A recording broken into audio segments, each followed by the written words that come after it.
everyone, and welcome back to day 3 of Preptober. I don't know why I'm so hyper about this, but I'm gonna stick with it for as long as I can before the energy inevitably runs out. In today's video, I'm going to talk about how to prepare your workspace. And when I say workspace, I both mean the physical space in which you sit down and do your work, and your online workspace, or your computer-based workspace, if that's how you're choosing to do your NaNoWriMo. Now, I would highly recommend to actually take some time out of this month and properly clean your desk. I don't think I'm the only one who's guilty of just moving the piles of things around on my desk. When I need space here, I'll move them there. When I need this space, I'll move them there.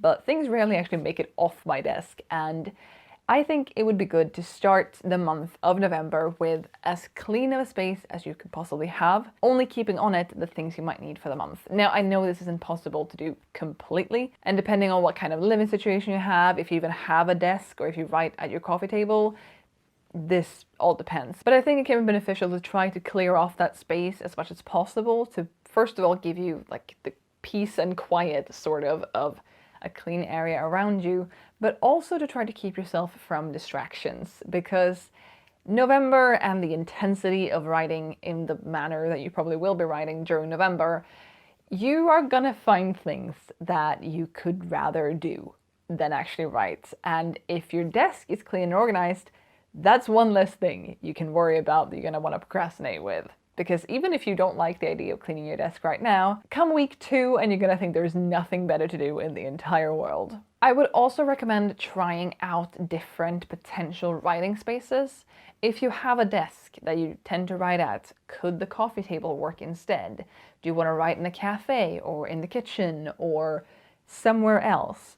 See if you can find a couple different places where you feel comfortable, where you feel good about what's around you, and see if you can actually try to utilize different places for different times during the month, either because you simply can't access your desk today because you're traveling and you can find a coffee shop, or you might just need a change of scenery come November.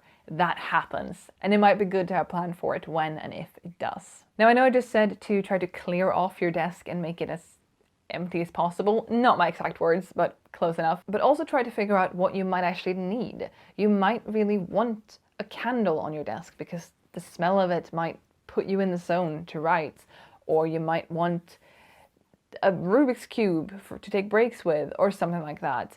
Figure out if there are other things you want around you and put them in your general area, but try to find a good balance between a lot of stuff and empty space. This might just be a personal thing, but I get really stressed out by clutter, which is interesting because I'm also not the best at not cluttering, so I'm a good little oxymoron like that, but it might be good to have a balance between the two. That does, however, depend on who you are as a person and what stresses you out. If a pretty much empty desk is your worst nightmare, maybe don't do that. I would also suggest that you quite early in the month of October create your file. Now, this will of course depend on what program you're using and how much access you'll have to it. I talked about that yesterday, but it can be really good to have created the file and save that somewhere so you know that you have that.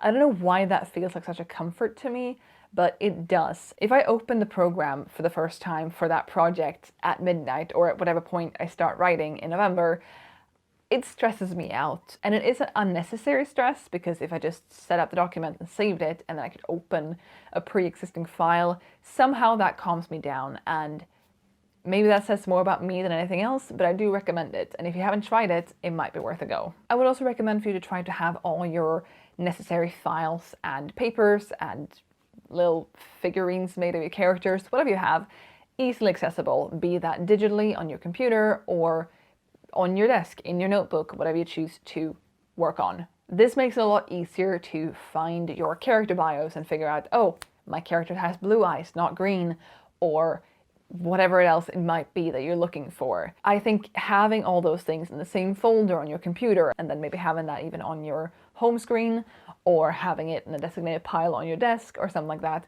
can be really, really helpful and stresses you out less. I'm very much in the stress mindset now, apparently. But if you have everything there, be it scraps of paper or a map you've drawn, having it all in one place really helps because it means you don't have to run around your home turning everything upside down just to find that little post-it note you wrote to yourself at 3 a.m. at the bus stop. Because that's where I hang out at 3 a.m. apparently. Anyway, that is it for this video. I want to thank you very much for watching, and I'll be back with another video tomorrow. So I'll see you then. Bye!